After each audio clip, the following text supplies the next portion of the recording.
senhor não acha engraçado? O senhor não acha curioso? O senhor não acha, senador Davi Alcolumbre, no mínimo suspeito? Não é coincidência que ele esteja fazendo o serviço sujo do Lula, tanto para perseguir parlamentares, como para deixá-los, e também a Vossa Excelência, de joelhos diante dele? O senador Davi Alcolumbre e os demais líderes do Congresso Nacional fazem de conta aqui e não se queixam do abusador. Deixam que o abusador os abuse, continuem fazendo aquilo que quer, aliás, batem palmas, vão às posses das suas excelências nos tribunais e lambem as suas botas, ajoelham-se diante deles.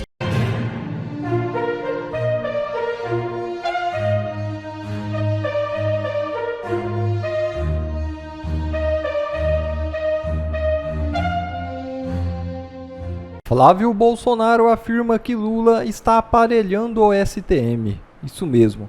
O senador Flávio Bolsonaro fez uma publicação no seu perfil na plataforma X na noite da última quinta, após a presidente do Superior Tribunal Militar, ministra Maria Elizabeth Rocha, ter levantado a possibilidade de Jair Bolsonaro vir a ser julgado na Justiça Militar sobre um suposto plano golpista. A declaração ao qual Flávio se referiu foi proferida na última quarta por Maria Elizabeth Rocha após sua cerimônia de posse. No último sábado, o presidente Luiz Inácio Lula Cachaça indicou Verônica Abdala Stelman para uma cadeira no STM e será sabatinada no Senado. Stelman é ex-advogada da ministra das Relações Institucionais, Gleisi Hoffmann.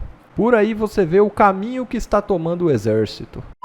E Barroso nega quinto pedido de Bolsonaro para afastar Moraes. É isso mesmo. Desde 2024, os advogados do ex-presidente fizeram ao menos 5 pedidos para remover Moraes da relatoria do caso da suposta trama golpista. Para o presidente da corte, alegar que Moraes está impedido de ser relator por ter sido citado em planos da articulação golpista não basta. Isso porque é fato público e notório que vários outros integrantes desta corte foram igualmente mencionados como potenciais vítimas dos atos antidemocráticos. E um golpe de Estado tem como vítima toda a coletividade em vez de uma pessoa específica, disse ele.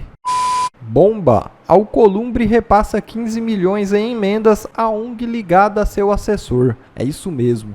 O presidente do Senado, Davi Alcolumbre, destinou cerca de 15 milhões em emendas parlamentares para um programa oftalmológico administrado por uma ONG coordenada por uma mulher ligada a um assessor parlamentar, segundo o jornal Folha de São Paulo. Os valores foram destinados ao programa oftalmológico Mais Visão, desenvolvido por Alcolumbre em 2019 e gerido pelo governo do estado do Amapá. A ONG selecionada pelo governo estadual para execução do projeto foi a organização religiosa Capuchinhos, em Capacá, que é liderada por Maria Ivanete Campos Mendes, mãe de Pedro Jorge Delgado, apresentado como filho pelo assessor parlamentar de Alcolumbre, Adailton Souza Nunes. Alcolumbre afirmou ter recebido com surpresa os questionamentos da reportagem publicada sobre a vida particular de um assessor. Parece que Alcolumbre está ficando sem saída. Ou se dobra de vez para o sistema, ou usarão seus podres para persegui-lo. E o deputado Marcel Van Hatten fez questão de expor isso na cara dele. Veja o vídeo. Senhor presidente, senador Davi Alcolumbre, caros colegas parlamentares, deputados e senadores. Recentemente, Vossa Excelência disse em uma entrevista que o impeachment de um ministro do Supremo Tribunal Federal causaria problemas para o Brasil. Senhor presidente, o Supremo Tribunal Federal é hoje o problema do Brasil. O maior problema que nós enfrentamos hoje é justamente a hipertrofia de um tribunal que se acha outra coisa. Um tribunal que não se comporta como deveria se comportar uma corte. Este Congresso Nacional, ao tratar desse PRN 01/2025, na verdade, se submete a um balcão de negócios criado pelo Supremo Tribunal Federal para enquadrar Vossa Excelência, presidente Davi Alcolumbre, o presidente da Câmara, deputado Hugo Mota, e todos os demais parlamentares como se menores fossem. Nós não deveríamos estar aqui nos submetendo a esta ditadura da toga.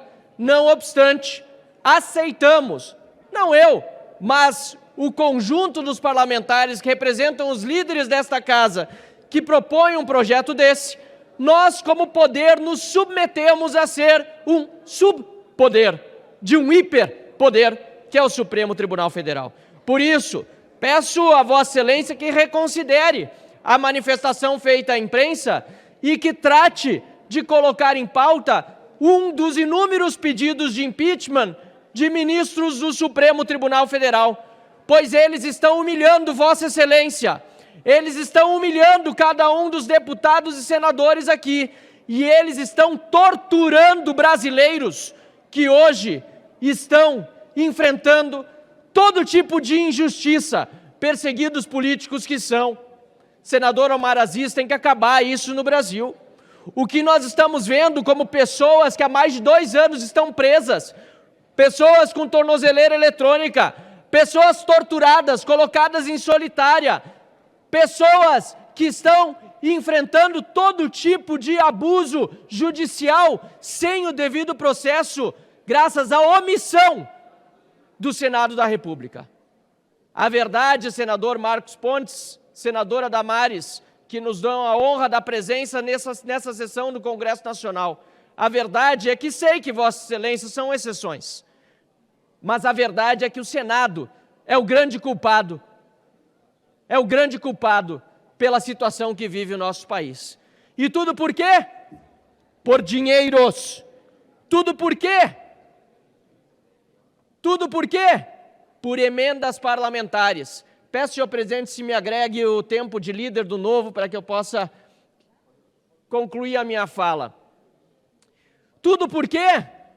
Porque, infelizmente, uma vida humana aqui nesse país está valendo menos, tanto dos perseguidos políticos como daqueles que estão nas ruas, sendo abatidos por criminosos nessa onda de insegurança, porque o Brasil passa.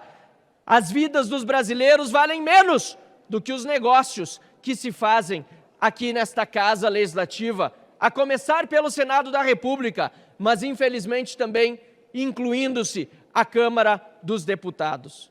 Eu, Sargento Faur, muitas vezes tenho vergonha de dizer que estou no Congresso Nacional, não pelos meus atos, nem por aqueles que me acompanham nas minhas defesas, mas em virtude da casa que nós representamos estar tão mal avaliada e tão pouco preocupada com isso.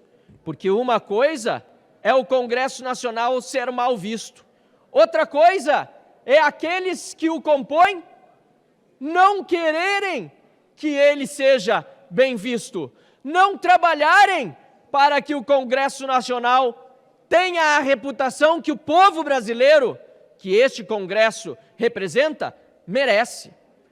Mas, como disse, apesar de por vezes ter vergonha, em tantas outras tem orgulho de dizer que ombreio aqui com parlamentares de princípios, parlamentares que não deixam de lutar até o fim, como é o caso da minha colega deputada Adriana Ventura, que está aqui no plenário, nossa líder do Novo. Graças ao trabalho de Adriana Ventura e de alguns outros parlamentares, não muitos, mas alguns outros parlamentares, que nós conseguimos retirar uma excrescência desse projeto de resolução.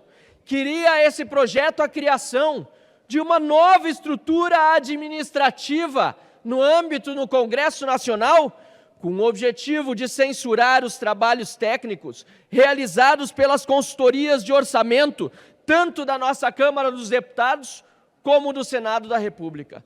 Graças ao trabalho de Adriana Ventura, do Partido Novo, de outros parlamentares, de entidades da sociedade civil que querem transparência e querem a correta utilização dos recursos públicos, que todo o artigo que esculhambava a estrutura administrativa do Congresso Nacional ao ponto de obliterar as estruturas presentes já na Câmara e no Senado, foi graças a esse trabalho que esse artigo inteiro foi excluído deste projeto. Então, sim, há algo a se comemorar, mas é uma pena.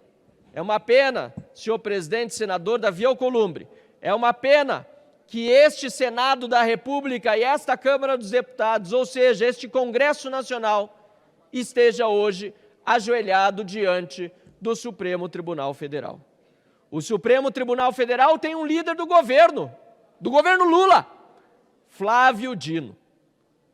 É coincidência, senador Efraim, que tudo que interessa ao governo Lula caia nas mãos do, eu diria até senador, mas não é, ministro do Supremo Tribunal Federal, Flávio Dino? Cai tudo na mão dele. É coincidência? Que sorteio é esse? É o líder do governo no Supremo Tribunal Federal. O governo tem um interesse lá, senador Davi. É o Flávio Dino que cuida. O senhor não acha engraçado? O senhor não acha curioso? O senhor não acha, senador Davi Alcolumbre, no mínimo suspeito? Por que cai tudo com Flávio Dino? Ex-ministro do Lula, ex-comunista, que nunca deixa de ser, disse ele mesmo. Aliás, ex-senador que agride a imunidade parlamentar a autorizar não só contra mim, mas contra outros parlamentares, que a Polícia Federal os investigue para os indiciá-los depois por utilização da palavra na tribuna. Não é coincidência que ele esteja fazendo o serviço sujo do Lula, tanto para perseguir parlamentares, como para deixá-los, e também a Vossa Excelência, de joelhos diante dele? Deputado Chico Alencar, chegamos a um ponto em que, sinceramente, como se diz no popular, o poço tem alçapão. O Senado sabe, porque senão diria que não é verdade o que digo aqui. O senador Davi sabe, senão me contradiria e diria, ele não, o senador Flávio Dino não é líder do governo do Supremo, não, ele tem independência, não, o senador Flávio Dino está fazendo isso para ser correto com as emendas, mas não, o senador Davi não me responde, não vai responder, porque ele sabe, as paredes todas aqui sabem desse Congresso Nacional, que Flávio Dino está a serviço do Lula, e está a serviço mais do que do Lula, do próprio Supremo para colocar de joelhos um senador eleito pelo estado do Amapá e que é presidente do Senado da República e do Congresso Nacional. E não só ele, mas todos os 81 senadores e todos os 513 deputados federais. É um nível de vergonha tão grande, é um nível de humilhação tão grande, que esse Congresso Nacional não chega nem a se queixar da humilhação que lhe acomete. O senador Davi Alcolumbre preside essa sessão como se estivéssemos em tempo de normalidade, aprovando um projeto de resolução que certamente, diria, é de iniciativa do Congresso, não é do Supremo. O senador Davi Alcolumbre e os demais líderes do Congresso Nacional fazem de conta aqui e não se queixam do abusador. Deixam que o abusador os abuse, continuem fazendo aquilo que quer e ainda fazem de conta que vivemos numa normalidade. Aliás, batem palmas, vão às posses das suas excelências nos tribunais e lambem as suas botas, ajoelham-se diante deles, pedem favor, inclusive, e muitas vezes constrangidos por telefonemas, também fazem favores para os ditadores da toga. Que vergonha esse nosso Congresso Nacional. Muito obrigado, senhor presidente.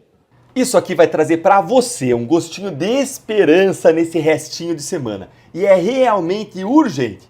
O presidente Bolsonaro ele já conseguiu o apoio de partidos para aprovar a anistia aos presos do 8 de janeiro e deixou o governo Lula em alerta, ou melhor, em desespero. Sim, gente, não é fake news, não é tic-tac, é real e não sou nem eu que estou dizendo. É a própria Folha de São Paulo. Olha aí na tela para você conferir comigo. Olha aí que eu vou botar aqui o título da matéria para você ver. Olha aí. Bolsonaro consegue apoio de partidos para anistia e governo Lula entra em alerta. Não se engane, gente. Se o governo Lula está entrando em desespero, é porque a gente está no caminho certo e a anistia está mais perto do que nunca. Leia aqui comigo. O governo Lula entrou em alerta com a informação de que o Bolsonaro já conseguiu apoio suficiente da Câmara para a aprovação de uma lei de anistia para os atos golpistas. Voto a voto.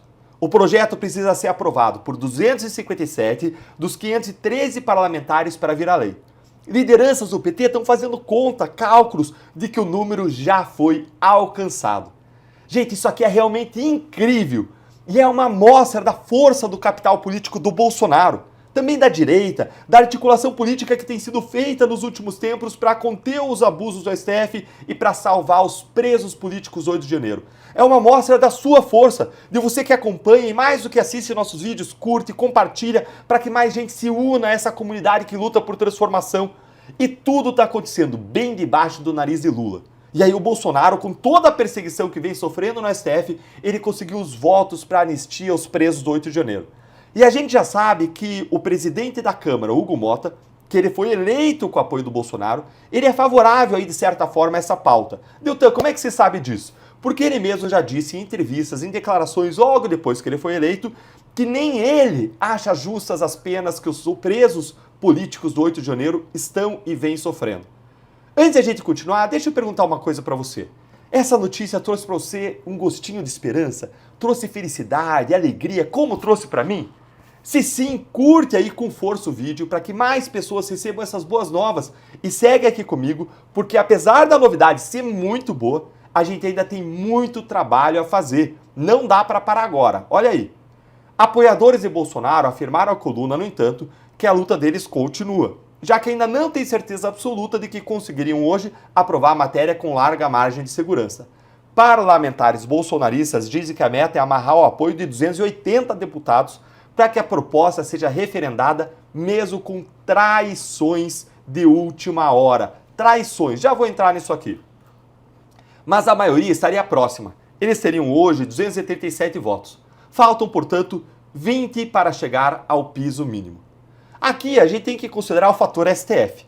A gente sabe como o STF usa processos na corte contra deputados e senadores para aplicar pressões indevidas e interferir nos votos do legislativo, na atividade do legislativo. E quando esse projeto de anistia começar a andar de modo mais consistente para ser aprovado, entrar na votação em plenário, podem ter certeza de que os ministros vão usar esse recurso contra os deputados. E aí alguns votos podem ser perdidos. Mas mais do que isso, o próprio governo Lula pode entrar em jogo com as suas emendas, com o dinheiro, para tentar comprar os votos dos deputados contra a anistia. E é por isso que a luta não pode parar depois de se conseguir a maioria de votos. Temos que continuar angariando mais e mais votos para ter uma folga segura. Temos que continuar alastrando essa pauta na internet, nas redes sociais. Temos que continuar defendendo isso para criar um ambiente mais favorável para uma votação segura em favor dessa anistia. Bora seguir aqui, acompanhe aí comigo. Para isso, faltaria atrair o apoio dos republicanos para ter essa margem de segurança, que é presidido pelo Marcos Pereira. Bolsonaro, que já fez um périplo e conversou com o presidente do PSDB, com o Kassab, o do PP, o Ciro Nogueira, e do União Brasil, o Rueda, ele pode se reunir agora com o Pereira nos próximos dias para tratar do assunto. Caso os republicanos garanta apoio de ao menos parte da sua bancada à proposta, o líder do PL, o Sócrates Cavalcante, deve propor que ela seja levada ao plenário nas próximas semanas. E, é claro, a base de Lula deve opor forte resistência. Com todas as armas que o governo Lula tem, vai opor forte resistência. Pessoal, a gente por isso precisa espalhar essa informação que nem fogo num campo de palha para que toda a direita se mobilize para fazer essa anistia acontecer. Porque as penas são injustas, as pessoas estão sendo condenadas a penas desproporcionais por crimes que nem crimes são. Quando você vai olhar o Código Penal, não configura aqueles crimes, sem uma acusação individualizada, sem provas individualizadas, pessoas que não sequer vandalizaram, sequer tem prova de que vandalizaram, ou que não vandalizaram, ou que simplesmente escreveram "perdeu um mané" com um batom na estátua. Nós temos que trazer esperança para as milhões de pessoas de direita no Brasil que olharam para tudo aquilo ali e ficaram com medo e se sentem hoje exaustas, cansadas, abatidas de tanto abuso, de tanta ilegalidade, de tanta perseguição vinda do Supremo. Tá aqui uma notícia boa que a gente precisa fazer chegar em todo mundo na direita para renovar o fôlego, as energias, as esperanças e todos os guerreiros que lutam ao nosso lado. Então curta o vídeo, envie esse link desse vídeo nos seus grupos de WhatsApp, ou as notícias, ou os vídeos de outros. O importante é tentar espalhar essa baita novidade e lutar junto por essa pauta da anistia aos presos. Um grande abraço. Bom pessoal, esse foi mais um vídeo, eu espero que vocês tenham gostado. Se vocês gostaram, deixa o like aqui para fortalecer nosso canal. Logo eu volto trazendo mais informações da política para vocês. Um forte abraço, fiquem todos com Deus e até a próxima.